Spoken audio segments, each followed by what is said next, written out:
Okay, so this is the first equation that I had you look at.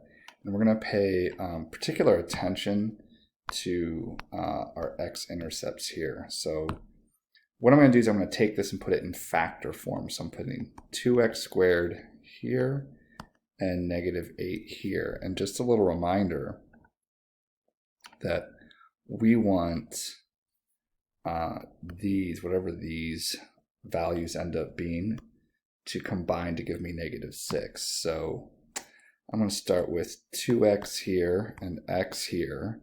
And then I'm going to look through factors of negative 8. So like negative 1, 8, negative 2, 4.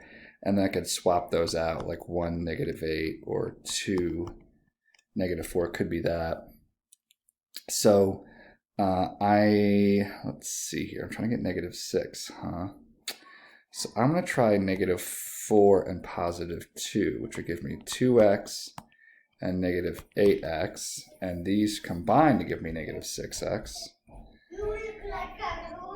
I got 2x and negative 8x. Those combine give me negative 6x, so I've got it. So my factor form would be 2x plus 2 and x minus 4. And now I'm looking for that connection between this and those x-intercepts. So like, look at this guy. We have 4, 0 as the x-intercept.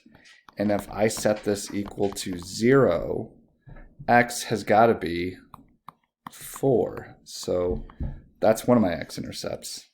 And then the other one, I got negative 1. You guys remember, since it's not just x plus 2, it's 2x plus 2. I'm going to have to do a little solving to figure out what x would have to be. So that cancels, and I get 2x equals negative 2. I divide both sides by 2, and I get x equals negative 1.